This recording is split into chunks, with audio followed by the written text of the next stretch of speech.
Mehtab horror stories के एक और एपिसोड में आपका स्वागत है। अगर आप पहली बार मेरे इस चैनल पर आए हैं और पहली ही बार मेरी आवाज़ सुनने जा रहे हैं तो कृपया करके इस चैनल को सब्सक्राइब कर लीजिए। तो चलिए बढ़ते हैं अपनी कहानी की ओर। 26 अप्रैल 1950 तड़पता हुआ सूरज अपनी आग उगल रहा था। गर्मी इतनी थी कि हर किसी की जान निकले जा रही थी। उबड़ खाबड़ जंगल के रास्ते होते हुए सरकारी बस आगे बढ़ रही थी। अंदर बैठे सभी लोग गर्मी से परेशान थे। तभी बस रुक गई। कंडक्टर बोला, अरे सुनो भाई, उठो, तुम्हारी मंजिल आ गई है। इतनी गर्मी में आराम से सोया हुआ वो आदमी, हल्की सी दाढ़ी बड़ी हुई थी, हाथों में छाता था, पास रखा पुराना रेडियो और काला रुमाल मुंह पर डाले सोया हुआ था। नुकुल अचानक से जाग खड़ा हुआ। अपना रेडियो और बाकी सामान लिए वो जल्दी से बस से नीचे उतरा। नुकुल बोला, अरे कंडक्टर, ये कहाँ उतार दिया हमको? यहाँ तो सब जंगल ही है। कंडक्टर बोला, सुनो, तुम्हें जिस गांव जाना है वो सामने कच्चा रास्ता देख रहे हो, बस पैदल वहीं से चलते जाओ, आगे 2-3 किलोमीटर पे गांव मिल जाएगा। नुकुल बोला, क्या इतनी गर्मी में, वो भी पैदल? कंडक्टर बोला, देखो भाई, वो अब तुम सोचो। फिर कंडक्टर ने बस चलाई और आगे निकल गया। नुकुल बोला, कहाँ फंसा दिया बापू आपने। नुकुल शहर में एक फैक्ट्री में मैनेजर का काम किया करता था और वो अच्छा खासा कमाता था। उसकी बीवी संगीता और 2 बच्चे शामिली और उदय हैं। उसके पिताजी ने मरते वक्त कहा था कि अगर तुम्हारी जिंदगी में कोई भी मुसीबत आए तो जामने गांव में उनका पुश्तैनी घर और कुछ बीघा जमीन है, उन्हें बेच देना। नुकुल कभी गांव नहीं आया था। उसकी फैक्ट्री बंद हो गई थी, खाने तक के लाले पड़े हुए थे, इसीलिए उसने अपने पिता की बताई जमीन और घर बेचने यहाँ चला आया था। बीवी बच्चों को वो अकेला छोड़ आया था बीवी के माँ बाप के पास, क्योंकि उन्हें यहाँ तक लाने के लिए ज़्यादा पैसे नहीं बचे थे। इसीलिए जल्द से जल्द वो घर और ज़मीन बेचनी थी। उसने अपना छाता खोला और उस रास्ते में आगे बढ़ने लगा। तपती हुई गर्मी से उसका हाल बेहाल था। उसे बड़ी प्यास लगी थी। कई देर चलने के बाद उसके सामने एक बड़ी दुविधा आ गई थी। दरअसल उसके सामने 3 और कच्चे रास्ते थे। किस रास्ते में गाँव आता है उसे पता ना था। वो कंडक्टर भी ज़्यादा कुछ बताए बिना निकल गया था। उसकी हालत खराब थी। उसे बड़ी प्यास और भूख लगी थी। तभी उसने देखा कुछ बच्चे एक रास्ते से निकलकर दूसरे कच्चे रास्ते में आगे भागने लगे। नुकुल ने आवाज़ लगाई पर वो नहीं रुके। नुकुल उस रास्ते में उनके पीछे जाने लगा। उसे लगा ये गांव के ही बच्चे होंगे। भूख प्यास से बेहाल वो आगे बढ़ने लगा। उसे ढोल पीटने की आवाज़ आने लगी। उसने देखा आगे बड़ा सा मेला लगा हुआ है। वो जल्दी से मेले में गया। पास ही कुछ महिला कुएं से पानी निकाल रही थी। नुकुल बोला, थोड़ा सा पानी पिला दीजिए। नुकुल ने उन महिलाओं से कहा। वो सभी उसे अजीब तरह से देखने लगी, पर बिना कुछ बोले उन्होंने नुकुल को पानी पिला दिया। पानी पीते ही उसके जान में जान आई। फिर वो मेले में कुछ खाने की चीज ढूंढने लगा। सारे लोग मेले का मजा ले रहे थे। बच्चे भी बड़े खुश थे। मेले के पास ही गाँव भी था। नुकुल ने देखा वहाँ हलवाई की दुकान थी, जहाँ जलेबियाँ, मिठाई, कचौड़ी, समोसे बन रहे थे। नुकुल बोला, सुनो हलवाई भाई, कुछ जलेबी और समोसे देना। ये बोलते ही हलवाई और वहाँ खा रहे कुछ लोग उसे अजीब तरह से देखने लगे। हलवाई बोला, कुंतुर कुंतुर। ये शब्द नुकुल ने पहली बार सुना। नुकुल बोला, क्या कुंतुर भाई, मुझे जलेबी और समोसे चाहिए। हलवाई फिर बोला, कुंतुर। नुकुल बोला, अजीब आदमी हो यार। उसने पैसे निकाले और हलवाई को दिए। हलवाई ने जलेबी और समोसे केले के पत्ते में उसे दिए और बाकी पैसे वापस दिए। नुकुल को इतनी भूख लगी थी कि उसने सपासट सब खा लिया। अब उसका शरीर भूख और प्यास मिटने से स्थिर था। नुकुल बोला, शुक्रिया हलवाई भाई। हलवाई फिर बोला, कुंतुर। नुकुल बोला, फिर से वही शब्द। सिर्फ एक ही शब्द बोलना आता है क्या? सुनो तुम लोग, कुछ समझाओ इसे। वहां बैठे सभी लोग चिल्लाए, कुंतुर कुंतुर। नुकुल बोला, लगता है सब पगला गए हैं। नुकुल गांव में अपना घर ढूंढने लगा। हर किसी को पूछता, नारायण जी जो शहर में रहते हैं उनका पुश्तैनी घर बताओ, तो हर किसी से उसे एक ही उत्तर मिलता, कुंतुर कुंतुर। आखिरकार एक बच्चे ने इशारे से उसे एक बंद घर दिखाया। नुकुल उस घर के पास पहुंचा। घर बंद तो था पर उसमें ताला नहीं था। नुकुल को अजीब लगा पर वो काफी थक गया था। शाम भी हो गई थी। अंदर प्रवेश करते ही उसे कुछ अजीब सा महसूस हुआ। मकान लकड़े से बना था और 2 मंजिला था। वो ऊपर के लकड़े से बने कमरे में गया, जहाँ से पूरा गाँव भी नजर आता था। गांव के लोग अभी भी मेले में मसरूफ थे। कमरे में लकड़े का विशाल पलंग भी था, जिसपे पुराना गद्दा भी पड़ा था। हर तरफ गंदगी थी। उसने सोचा, साफ सफाई सुबह कर दूंगा। और वो इतना थका था कि उसी वक्त सो गया। आधी रात करीब 2 बजे अचानक ही अजीब बदबू से उसकी आंखें खुल गईं। वैसे ही वो बुरी तरह चौंक उठा। वो जिस घर में था वो पूरा काला टूटा फूटा था। ऐसा था मानो पहले आग से झुलसा हो, पर अचानक घर कैसे बदल गया। अचानक ही डरावनी चीखती आवाजों से उसके रोंगटे खड़े हो गए। वो उठा और ऊपरी मंजिल से गांव की तरफ देखने लगा। वो डर से कांप उठा। पूरे गांव में आग लगी थी। गांव के पास जो मेला था उसमें भी भयानक आग पसरी हुई थी। गांव का हर एक इंसान आग की लपटों में जल रहा था। हर कोई चीख रहा था। नुकुल इस नज़ारे को देख कांप उठा था। वो नीचे गया और पानी ढूंढने लगा ताकि कुछ लोगों को जल्द बचा सके, पर उसे कहीं भी पानी नजर नहीं आया। फिर उसे वो कुआं याद आया। वो घर से बाहर निकला। हर तरफ आग से झुलसे गांव के लोग यहाँ वहां भाग रहे थे, चिल्ला रहे थे, कुंतुर कुंतुर। नुकुल जैसे तैसे कुएं के पास पहुंचा, पर कुएं में पानी नहीं था। मेले में लकड़ी के घोड़े पर खेल से चिल्लाते, आग से झूलते बच्चे भी कुंतुर कुंतुर चिल्ला रहे थे। तभी अचानक एक बड़ा तूफान का झोंका आया और सब कुछ शांत हो गया। नुकुल ने जो देखा बुरी तरह से कांप उठा। गांव और मेला पूरी तरह से तहस नहस हो गया था, जैसे कोई खंडर हो। वहां कोई इंसान नहीं था। अचानक से बुरी चीखती आवाजें आने लगी। वो आवाजें पास से ही आ रही थी।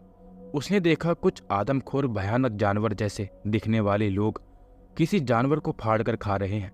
उनके मुंह उस जानवर के रक्त और मांस से भरे हुए थे। तभी उन शैतानों की चमकती नजरें नुकुल की तरफ गुस्से से देखने लगी कि तभी उन टूटे घरों में से वही आदमखोर जैसे और कई चलती हुई भूतिया लाशें, काली जली हुई चमड़ी वाली, बड़े नाखून, चेहरे पर मकड़ियां, शरीर से काला खून बहता हुआ, दिखने में शैतानी जानवर गुस्से से चिल्लाते हुए कुंतुर कुंतुर करके नुकुल के पास आने लगे। वो सभी आदमखोर शैतानी लाशें नुकुल के पास गुस्से से घूरते हुए दौड़ी चली आ रही थी। उनकी भयानक चीखें पूरे वातावरण में गूंज उठी थी।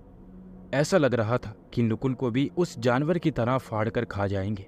नुकुल ने खुद को संभाला और पूरी तेजी से वो उस कच्चे रास्ते पर भागने लगा, अपनी जान बचाकर। अंधेरी काली रात में वो आदमखोर उसके पीछे लगे हुए थे। नुकुल का बचना मुश्किल था और वो कुंतुर कुंतुर चिल्लाते हुए उसके पीछे आ रहे थे। नुकुल भागते हुए उसी जगह पहुंच गया था जहां पर वो 3 कच्चे रास्ते मिलते थे। उस 3 कच्चे रास्तों पर भी कई आदमखोर मौजूद थे जो जंगली जानवरों को फाड़कर खा रहे थे। उनकी नजरें भी नुकुल पर पड़ गई थी। तभी तेजी से आती हुई घोड़ा गाड़ी वहां पर आकर रुकी और उसमें से एक जलती मशाल उन शैतानों पर गिरी। उसमें से काली चादर में लिपटा हुआ एक आदमी बोला, जल्दी बैठो वरना मारे जाओगे। नुकुल तेजी से घोड़ा गाड़ी में बैठ गया। आदमखोर लाशें उन तक लगभग पहुंच चुकी थी। उस आदमी ने तेजी से घोड़ा गाड़ी तीसरे कच्चे रास्ते पे मोड़ दी। शैतानों ने उनका पीछा करना छोड़ दिया। कुछ वक्त तक दोनों चुप रहे। कुछ देर बाद एक और गांव आ गया था। उस आदमी ने एक घर के पास घोड़ा गाड़ी रोकी। इशारे से नुकुल को अंदर आने को कहा। वो दोनों अंदर दाखिल हुए। वो घर उसी आदमी का था। उसने अपनी काली चादर हटाई। उसके मुंह और हाथों पर चीरे के निशान बने हुए थे। उसका नाम था भैरव। भैरव बोला, आराम से सो जाओ, वो शैतान यहाँ तक नहीं आएंगे, आराम करो। नुकुल ने हाँ में सिर हिलाया। सुबह हो गई थी। बाहर गांव वालों की सुबह की चहल पहल शुरू हो गई थी। वो दोनों उठ गए थे। नहाने के बाद चाय का स्वाद लिए अब नुकुल कुछ अच्छा महसूस कर रहा था। रात में हुए उस हादसे से वो दहल उठा था। भैरव बोला, चिंता मत करो, तुम सुरक्षित जगह पर हो, ये कामने गांव है। नुकुल ये सुन चौंक उठा। इसी गांव तो उसे आना था। नुकुल ने अभी तक हुई सारी बातें भैरव को बताई। भैरव बोला, चलो मैं दिखाता हूँ आपका पुश्तैनी घर। उसने नुकुल को उसका पुश्तैनी घर और जमीन दिखाई। नुकुल बोला, मैं इन्हें यहाँ कैसे बेच सकता हूँ? भैरव बोला, यहाँ के सवाकार उल्हास जी इन्हें खरीद लेंगे। हाँ, पर वो कुछ दिन के लिए अपने रिश्तेदार के घर दूसरे गांव गए हैं, शायद उन्हें आने में 1 हफ्ता लगे। तो नुकुल बोला, अरे यार, बिना बेचे वापस नहीं जा सकता, यहीं रुकना पड़ेगा, पर अब सिर्फ वापस जाने के पैसे बचे हैं। भैरव बोला, फिक्र मत करो, मेरे यहीं रहो, खाना पीने की चिंता मत करो, अपना दोस्त ही समझो। कुछ देर तक वो गांव में घूमे। अपने दादा परदादा की पुरानी बातें गांव वालों से सुनकर उसे ऐसा महसूस हुआ कि गांव आना और अपनों से मिलना भी कितना जरूरी है, जिसका आनंद मैंने कभी नहीं लिया। कुछ देर बाद वो घर आए। नुकुल बोला, भैरव, मुझे सारी बात बताओ, वो क्या था, वो गांव, वो शैतानी लोग, और तुम वहां अचानक कैसे आ गए? भैरव बोला, यहाँ के लोग उसे शापित गांव कहते हैं, उस तरफ कोई भी नहीं जाता। कहते हैं कि उस गांव की तरफ जाना मतलब मौत को दावत देना है।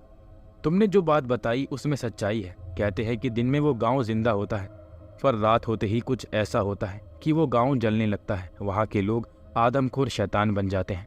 नकुल बोला, मतलब वो लोग जिंदा हैं या कोई श्राप का असर है? भैरव कहता है कि उन पे किसी कुंतुर का श्राप है। वो जिंदा है या मर गया आज तक पता नहीं चला, और ना ही ये कि वो श्राप उन पर किस वजह से लगा है।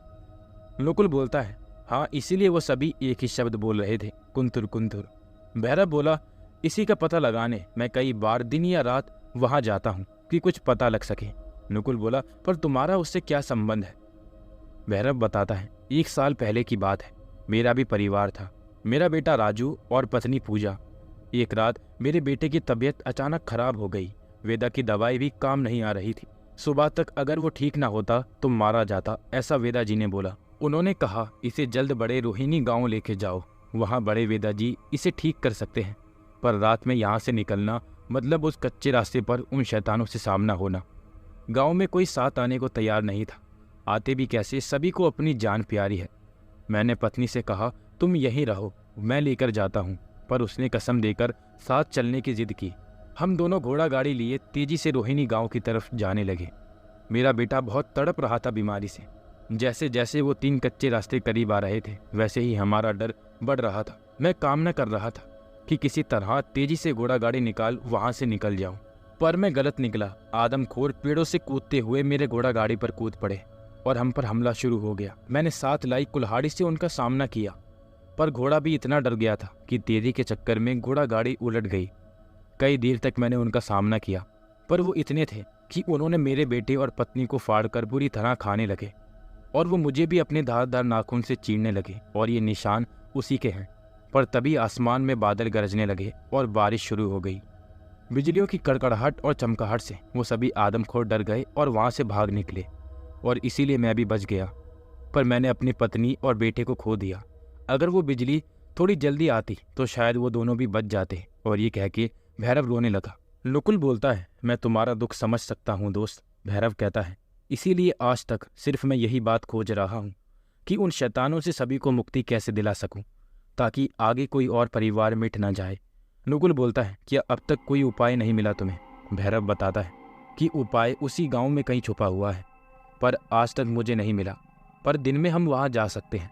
नकुल बोलता है, हाँ, दिन में उन्होंने मुझे कुछ नहीं किया। भैरव कहता है, वहां सिर्फ एक जगह मेरी खोज बाकी है। उस भूतिया गांव में एक बड़ा सा वाड़ा भी है। उस वाड़े में एक पुराना कुआं है।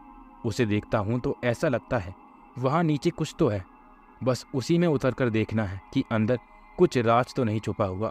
पर उसके लिए मुझे किसी और की भी जरूरत होगी जो मुझे ऊपर खींच सके। गांव से कोई आने को मानता नहीं। आज तक कुएं में क्या है वो जानना बाकी है। नकुल कहता है, मुझे अभी 1 हफ्ता यहाँ रहना है, और दोस्त, तुमने मेरी जान बचाई है, मैं तुम्हारा साथ दूंगा। कल हम सब उस गांव में जाएंगे। भैरव कहता है, नहीं, तुम्हारा परिवार है, तुम्हें खतरे में नहीं डालूंगा। नकुल कहता है, दोस्ती दोस्त के काम आता है, मैं जरूर चलूंगा, हम वो राज खोज लेंगे। भैरव कहता है, ठीक है, कल चलते हैं। अगली सुबह नकुल और भैरव निकल पड़े उस भूतिया गांव की ओर, साथ में धार धार कुल्हाड़ी और लालटेन ले जाते हुए। और कुछ देर बाद वो वहां पहुंच गए, और आज भी मेले में लोग मसरूफ थे। हर तरफ कुंतुर कुंतुर की आवाज गूंज रही थी। सभी लोग नकुल और भैरव को अजीब तरह से घूर रहे थे। गांव के बीचों बीच ही वो विशाल पुराना वाड़ा आया हुआ था। वो वाड़े में दाखिल हुए। हर तरफ मकड़ी के जाले बिखरे हुए थे। बीचों बीच एक पुराना कुआं था। भैरव रस्सी के सहारे उस कुएं में उतरने लगा। नकुल उसकी मदद कर रहा था, पर उससे एक गलती हो गई थी। वो वाड़े का दरवाजा बंद करना भूल गया कि अचानक ही कुंतुर कुंतुर भरी भयानक आवाजें निकालते हुए वो गांव के लोग आ पहुंचे, और उन्होंने नकुल को पकड़ लिया, जो कि भैरव की रस्सी पकड़े हुआ था। उन्होंने नकुल को पकड़कर भैरव के साथ कुएं में फेंक दिया और रस्सी ऊपर खींच ली, और कुंतुर कुंतुर आवाज करते हुए वो सभी वहां से चले गए। ऐसा लगा मानो किसी शैतानी शक्ति ने उन्हें भेजा हो। नकुल और भैरव नीचे गिरे तो सही, पर उन्हें ज्यादा चोट नहीं आई। कुएं में पानी नहीं था और वहां घोर अंधेरा छाया हुआ था। अच्छा था कि साथ में लाई हुई लालटेन टूटी नहीं। उन्होंने लालटेन जलाई। भैरव बोला, हम दोनों ही फंस गए। नकुल बोला, हाँ, रस्सियां भी उन्होंने खींच ली। भैरव बोला, कुआं काफी बड़ा है, आसपास देखो, कुछ काम का सामान मिले तो। नकुल बोलता है, हाँ ठीक है। उन्होंने आसपास खोजना शुरू किया। काफी देर तक कुछ हाथ न लगा। उनकी हिम्मत टूट रही थी, कहीं वो उस कुएं में ही ना मर जाएं। तभी नकुल ने वहां उगी हुई जंगली बेलों के पीछे खोजना शुरू किया। उसे उन बेलों के पीछे एक छोटा सा रास्ता नजर आया। नकुल और भैरव को एक रास्ता मिल चुका था उस कुएं में से निकलने का। उन्होंने लालटेन आगे रखते हुए रेंगते हुए उस छोटे से रास्ते से आगे जाने लगे। उस रास्ते से निकलकर वो एक बड़ी गुफा में पहुंचे। अंदर रास्ता खोजते हुए वो आगे बढ़ने लगे। शांत अंधेरा अपनी भयानक तस्वीर पेश कर रहा था। तभी एक भयानक आवाज से वो दोनों दहल उठे।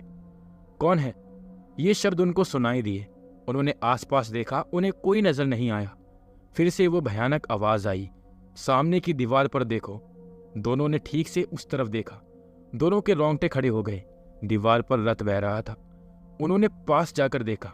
लाल चमड़ी वाला सिर, डरावनी आंखें, किसी जानवर जैसे पांव थे। बाकी शरीर दीवार के अंदर छुपा हुआ था। दर्द उसके चेहरे पर नजर आ रहा था। नकुल बोलता है, क्या चीज हो तुम? उसने कहा, मेरा नाम आयुष है। भैरव बोलता है, तुम्हारी हालत ऐसी क्यों है? आयुष बताता है, मुझे कुंतुर का श्राप है।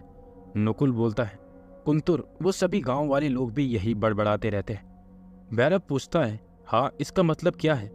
आयुष बताता है, कुंतुर ये काली शक्तियों की देवी है और वसा जंगल के पिशाचनी और चुड़ैल उनकी भक्त है।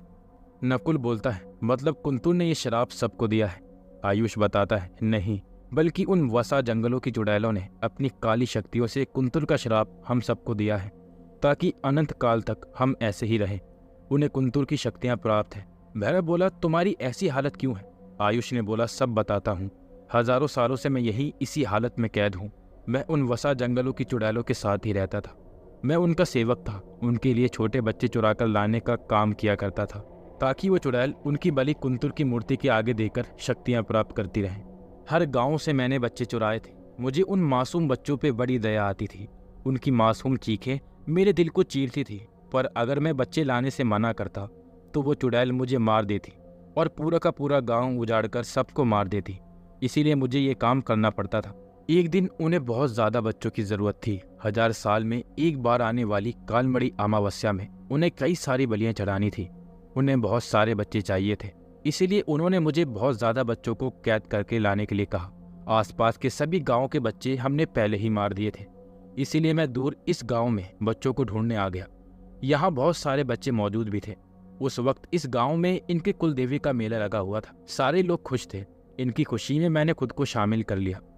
कुछ दिन यहीं रहा, पर इन गांव वालों ने अनजान होते हुए भी मुझे इतना सम्मान दिया, मुझे इतना प्यार दिया कि मैंने तय कर लिया, अब मैं उन चुड़ैलों के लिए बच्चे नहीं ले जाऊंगा। मेले की आखिरी रात थी। सभी लोग बहुत खुश थे कि अचानक ही उन चुड़ैलों ने गांव पर हमला कर दिया। सारे गांव को जला दिया। मुझे भी कुछ मंत्र पता थे जो मैंने उनमें रहकर ही सीखे थे। मैं गांव वालों को बचाने के लिए उन पर टूट पड़ा, पर आखिरी में उन्होंने मुझे भी जकड़ लिया। वो चुड़ैल बोली, आयुष, तो तुझे ये गांव इतना पसंद आ गया कि तूने हमको चुनौती दी। आयुष बोला, मासूम लोगों ने तुम्हारा क्या किया है?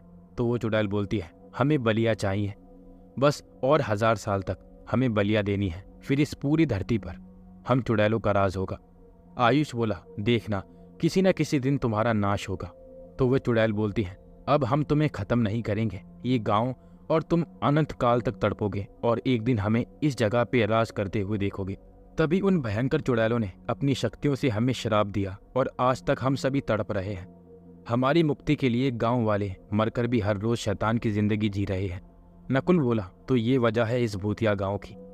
भैरव बोला, हाँ, हर साल कई बच्चे गांव से गायब होते हैं, कभी मिलते नहीं।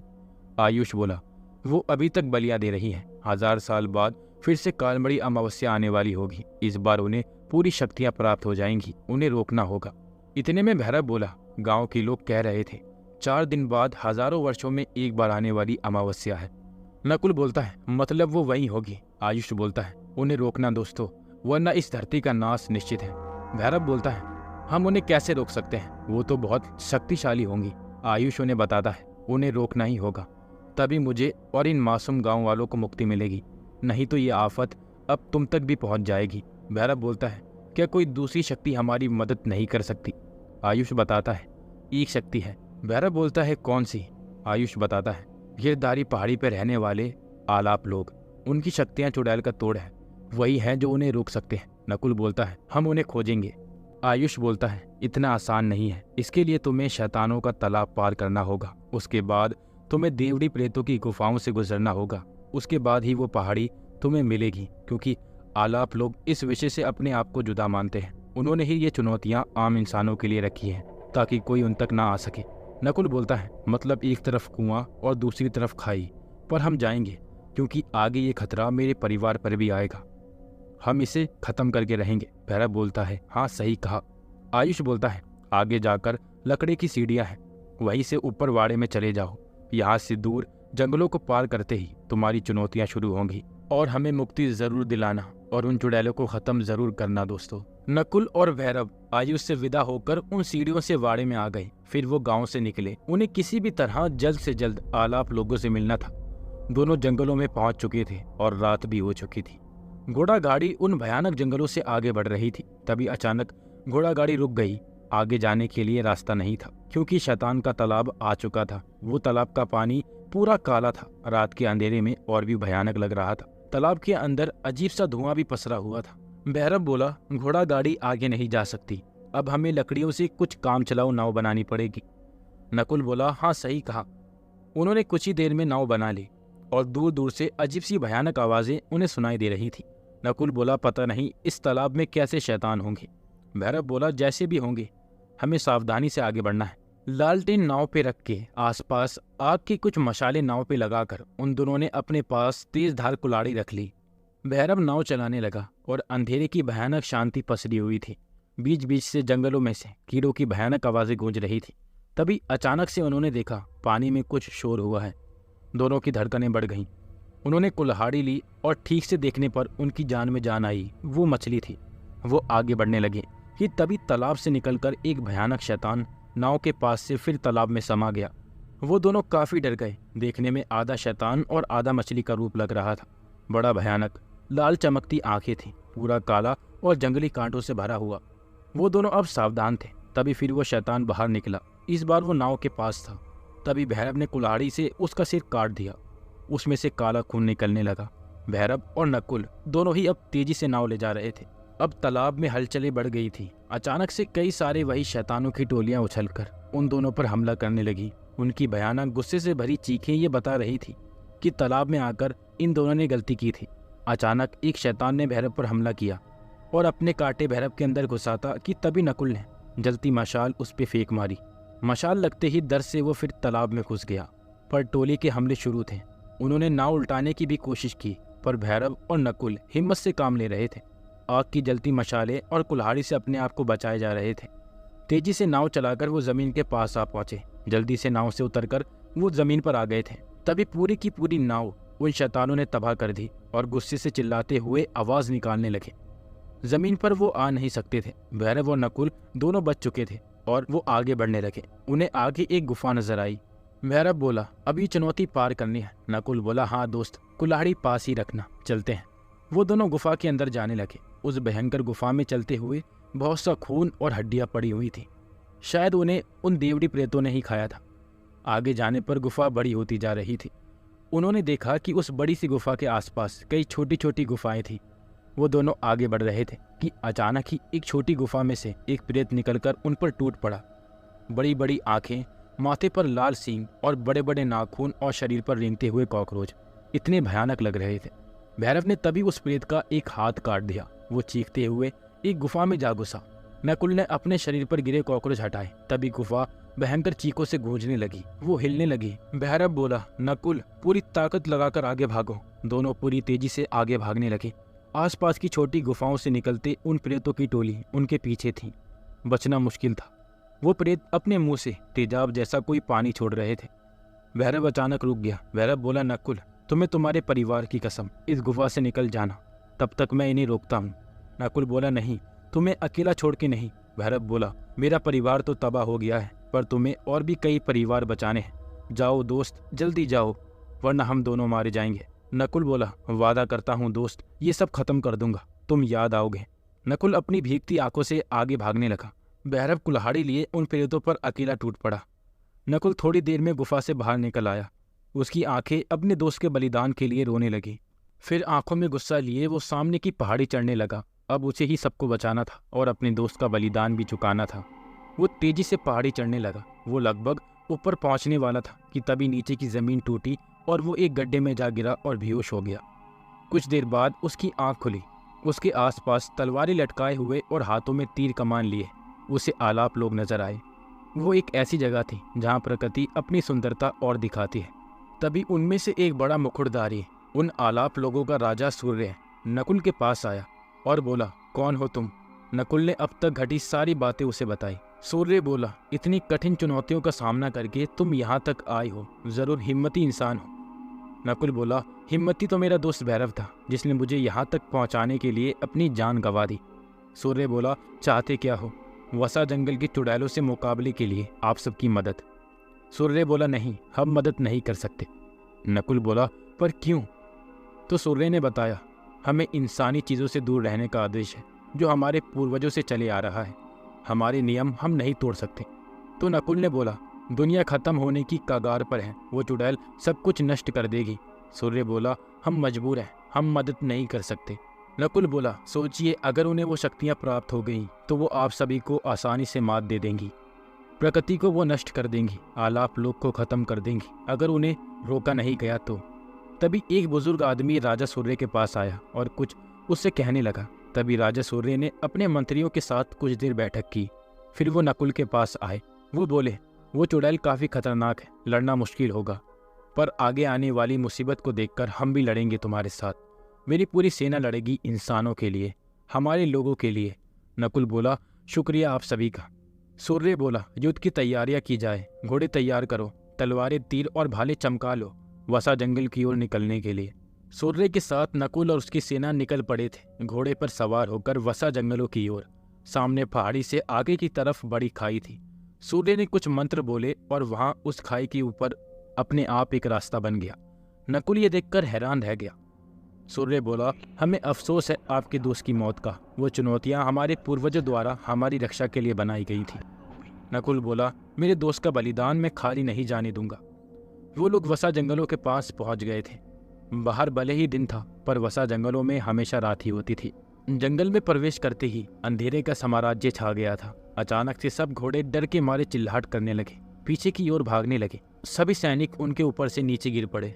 सूर्य बोला, लगता है इस जंगल की शैतानी शक्तियों ने ये घोड़े पहचान लिए हैं। साथियों, हमें चलकर ही आगे जाना होगा। अपनी मशालें जलाओ, अपने सारे हथियार अपने पास रखो और आगे बढ़ो। सभी आगे बढ़ने लगे। सभी के मन में एक अजीब सी घबराहट थी। उन जंगल के पेड़ पौधे सब अजीब तरह के काले रंग के थे और काला खून उनमें से बहता हुआ नजर आता था। तभी अचानक सभी डर से कांप उठे। उन्होंने देखा कि सभी पेड़ों पर मरी हुई काली बिल्लियां लटकाई गई थीं। काफी भयानक नजारा था। उन सभी की धड़कनें तेज हो गई थीं। तभी सूर्य ने बोला, आगे बढ़ो, ये हमें डरा नहीं सकते, हम आलाप हैं। ये बोलते ही सभी में नया जोश उमड़ पड़ा और सभी आगे बढ़ने लगे। वो धीरे धीरे सावधानी से आगे बढ़ रहे थे। तभी सामने का दृश्य देखकर उनका दिल दहल उठा। अनगिनत बच्चों की हड्डियों के समूह वहां बिखरे पड़े थे। हर किसी का दिल उन बच्चों के लिए दहल उठा। हर किसी की आंखों में इन मासूम बच्चों के लिए आंसू बहने लगे। सूर्य बोला, इन चुड़ैलों ने इन्हें मारकर इन्हें खाया भी होगा। ये उन्हीं बच्चों की हड्डियां हैं। हम इन चुड़ैलों को इनके पापों की सजा देंगे। सभी ने गुस्से से हुंकार भरी। हर कोई उस चुड़ैल से लड़ने को बेताब था कि तभी उन हड्डियों को तोड़कर एक चुड़ैल ने उड़कर एक सैनिक को मार दिया। तभी बाकी सैनिक ने तीरों की बौछार कर दी और वो चुड़ैल मारी गई। दिखने में उनसे 2 गुना लंबी और काले घने बाल थे। धारदार नाखून तलवार जैसे लंबे और भयंकर। काले लंबे दांत मुंह से बाहर आए हुए थे। शरीर पर सांपों जैसा बना वस्त्र और बड़ी बड़ी भयानक आंखें। वो मंजर बड़ा ही भयानक लग रहा था। तभी उन जंगलों में हरकतें होने लगी। देखते ही देखते शैतानी बड़े सियार पर सवार होकर आसंख्या उसी जैसी पिशाचनी चुड़ैल वहां आ पहुंची। उनके बीच में एक उन सबसे बड़ी खतरनाक और जंगल की रानी मिंचा चुड़ैल भयंकर आवाज में चिल्लाई। मिंचा बोली, तो आज इतने सारे लोग यहाँ मरने आए हैं? सूर्य बोला, मरने नहीं, तुम्हें मारने आए हैं। इतने में नकुल भी बोला, तुम चुड़ैलों का नाश आज निश्चित है। मिंचा बोली, तुम हमें मारोगे, हमारी शक्तियों का अंदाजा तुम्हें नहीं, हमारा श्राप तुम्हें नष्ट कर देगा। सूर्य बोला, ईश्वर की शक्ति के आगे कोई शक्ति बड़ी नहीं है और तुम्हारा श्राप हम आलाफ लोगों पर काम नहीं करेगा। इतने में मिंचा बोली, चुड़ैलो, इन सभी के रथ से मुझे स्नान करना है, इनकी बोटी बोटी नोच डालो, हमला करो। सूर्य बोला, साथियों, हमारे और इंसानों के लिए आज इनका सर्वनाश करना होगा, हमला। दोनों के बीच भयंकर युद्ध शुरू हो गया। चुड़ैल सैनिकों का सिर काटती तो सैनिक अपनी धारदार तलवारों से उन्हें चीर देते हैं। तीरों की बारिश से शियारों के साथ उन चुड़ैलों का नाश करने लगे। हर तरफ मौत का तांडव शुरू था, हर तरफ चीखें गूंज रही थी। मिंचा ने अपनी काली शक्तियों का इस्तेमाल शुरू किया, पर सूर्य के पास भी कुछ अनजानी अनोखी शक्तियां थी। दोनों का मुकाबला बढ़ रहा था, हर तरफ खून बह रहा था। नकुल भी एक तलवार लिए पूरे जोश से लड़े जा रहा था। तभी एक विस्फोट सा हुआ। मिंचा चुड़ैल और बड़ी होने लगी, बहुत ज्यादा खतरनाक। इस बार सूर्य की शक्तियां भी काम न आई। असंख्य सांपों वाले हाथ उसने निकाले और सभी सैनिकों, जिसमें सूर्य और नकुल भी थे, उन्हें बंदी बना लिया। सारी चुड़ैलें कुंतुर कुंतुर चिल्लाने लगी। मिंचा बोली, आज तुम सभी के खून से मैं अपनी भूख मिटाऊंगी। नकुल समझ चुका था कि वो लोग हार गए हैं। नकुल बोला, ए चुड़ैल, तू कभी कामयाब नहीं हो सकती, तेरा सर्वनाश जरूर होगा। मिंचा को ये सुन गुस्सा आया। उसने अपने धारदार नाखून निकाले और नकुल को मारने आगे बढ़ी कि अचानक ही एक उड़ती हुई बड़ी कुल्हाड़ी आकर मिंचा के सिर में घुस पड़ी। आंखों में ज्वाला जैसे अंगारे लिए ईश्वर का नाम लेते हुए भैरव उन्हें बचाने आ चुका था। नकुल बोला, मेरा दोस्त जिंद। कुल्हाड़ी लगते ही सारे सैनिक उस चुड़ैल की चंगुल से छूट गए। कुल्हाड़ी लगने से मिंचा कुछ देर के लिए कमजोर हो गई। मौका देखकर सूर्य ने अपनी शक्तियों से मिंचा को जकड़ लिया। देखते ही देखते सारे सैनिक और नकुल और भैरव ने मिलकर उस चुड़ैल को मार गिराया। मिंचा को भी बुरी तरह जलाकर उसे भी मार दिया। उन मासूम बच्चों को आज शांति मिली थी। वसा जंगल अब चुड़ैलों से मुक्त हो चुका था। नकुल बोला, तुम कैसे बच गए दोस्त? सूर्य ने एक बड़ी सी शीशी निकाली, उसमें चमकता हुआ हरा पानी भरा हुआ था। उसने वो शीशी का पानी गांव के खंडर पर फेंका और कुछ मंत्र बड़बड़ाए। देखते ही देखते वो पूरा गांव और उसके लोग फिर जिंदा हो गए। हर तरफ गांव वालों की खुशियां गूंज उठी। चमत्कार हुआ था। आयुष गांव वालों से जाकर लिपट पड़ा। वो बहुत खुश था। भैरव बोला, ये कैसे हो गया? सूर्य बोला, ये हमारे पूर्वजों ने हमें बचाने के लिए दी हुई आखिरी शीशी थी, जिससे हम एक बार उस स्थान और लोगों को जिंदा कर पाएं। ये हमारे लिए थी, पर तुम्हारे अनजान लोगों के लिए प्यार देखकर मुझे ये कदम सही लगा और मैंने इसे इस्तेमाल कर लिया। नकुल बोला, तुम महान हो सूर्य, तुम्हारे जैसा राजा मैंने आज तक नहीं देखा। ईश्वर तुम्हें और तुम्हारे लोगों को हमेशा सलामत रखे। सूर्य बोला, भैरव, उस 3 कच्चे रास्ते की तरफ जाओ, कोई तुम्हारा इंतजार कर रहा है। भैरव तेजी से उस तरफ गया। उसे यकीन नहीं हुआ, उस रास्ते पर उसकी पत्नी और बेटा जिंदा खड़े थे। सूर्य ने उन्हें भी जिंदा कर दिया था। भैरव को उसका परिवार मिल चुका था। वो रोते हुए अपने परिवार से लिपट पड़ा।